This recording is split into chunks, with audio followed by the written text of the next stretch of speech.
বল্টুর শ্বশুর খুব অসুস্থ, তাই বল্টুর মা বল্টুকে বলল, তোর শ্বশুরকে দেখে আয় গিয়ে। বল্টু বলল, আমি ওনাকে গিয়ে কি বলবো মা?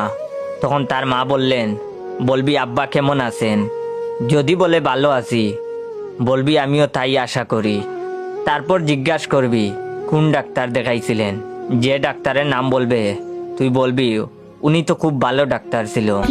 তারপর জিজ্ঞেস করবি আপনি সুস্থ হবেন কবে, যেদিনের কথা বলবো তুই বলবি সেই দিন আমি খুব খুশি হব।